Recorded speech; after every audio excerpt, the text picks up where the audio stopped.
آغاز سب سے پہلے سورۃ الفاتحہ سے، قرآن مجید کی مصحف کے اعتبار سے پہلی سورت اور نزول کے اعتبار سے پہلی مکمل سورت۔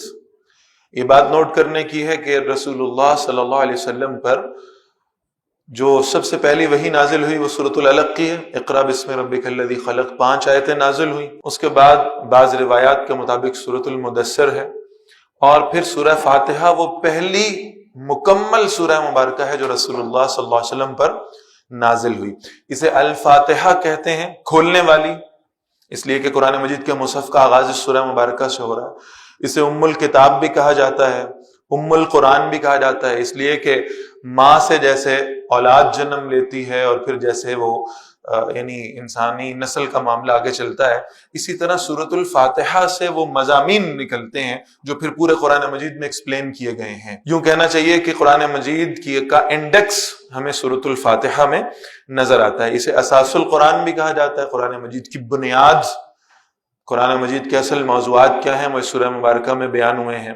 اسے الکافیہ کہا جاتا ہے، کفایت کر جانے والی۔ اگر لوگ صرف اسی سورہ مبارکہ پر غور کریں تو یہ ان کی ہدایت کے لیے کافی ہو جائے۔ اسے الشافیہ کہا جاتا ہے، شفا دینے والی۔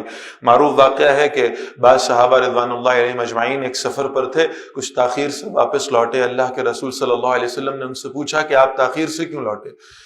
تو انہوں نے عرض کیا کہ اللہ کے رسول صلی اللہ علیہ وسلم، راستے میں ہمیں ایک قبیلہ ملا تھا جس کا سردار بیمار تھا، تو ہم نے اس پر دم کیا اور اللہ نے اسے شفا یاب کر دیا۔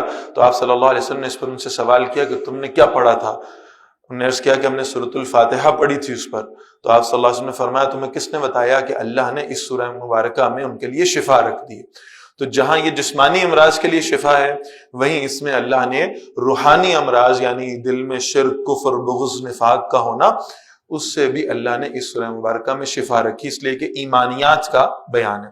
اسے الکافیہ کہا جاتا ہے، الشافیہ کہا جاتا ہے، شفا دینے والی۔ الوافیہ کہا جاتا ہے، وفا کرنے والی صورت، اس لیے کہ یوں تو پورا قرآن مجید ہی وفا کرنے والا ہے، لیکن سورۃ الفاتحہ کے حوالے سے یہ بات ذہن میں رکھنی چاہیے کہ روز قیامت بھی یہ سورہ مبارکہ انسان کا ساتھ نہیں چھوڑتی۔ جس نے مداومت کے ساتھ، دوام اور استمرار کے ساتھ، ہمیشگی کے ساتھ اس سورہ مبارکہ کو اپنی نمازوں میں، اپنی پوری زندگی میں ساتھ رکھا ہو، تلاوت کیا ہو، تو بہرحال یہ اس کے ساتھ وفا کرنے والی صورت ہے۔ پھر اس کا ایک بڑا خوبصورت نام ہے سبع من المثانی۔ قرآن مجید میں رسول اللہ صلی اللہ علیہ وسلم کو اللہ نے فرمایا ہے کہ یہ جو کفار کو ہم نے دنیا کی نعمتیں دی ہیں، دنیا میں آسائشیں دی ہیں، یہ جو کفار دولت میں اور سائنس اور ٹیکنالوجی میں آگے ہیں مسلمانوں سے بظاہر، اس پر آپ کو ان سے مرعوب ہونے کی ضرورت نہیں ہے، اس پر آپ کو فکر مند ہونے کی ضرورت نہیں۔ کفار کے مال و متاع کی جانب آپ کی نظریں نہ جائیں، اور جہاں کہیں آپ کو یہ محسوس ہو کہ کفار کو زیادہ عطا کیا گیا ہے، تو ہم نے اس کے متبادل کے طور پر، اس کے آلٹرنیٹ کے طور پر ہم نے آپ کو 2 چیزیں عطا فرما دی ہیں۔ ایک تو ہم نے آپ کو قرآن عظیم عطا فرمایا، اور قرآن عظیم کے حوالے سے یہ بات سمجھنے کی ہوا خیر مما یجمعون، جو کچھ بھی دنیا کا تم جمع کر لو ان سب سے بہتر ہے کہ تمہیں اللہ کا قرآن عطا کر دیا جائے۔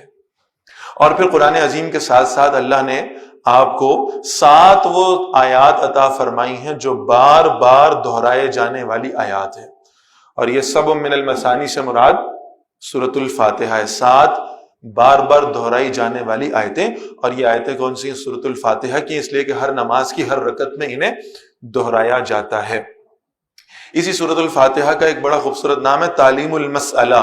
اللہ نے اس سورہ مبارکہ میں سکھایا ہے کہ اللہ سے سوال کیسے کرنا ہے، سوال کرنے کی تعلیم، سوال کرنے کا ڈھنگ اور سلیقہ اللہ نے سکھا دیا۔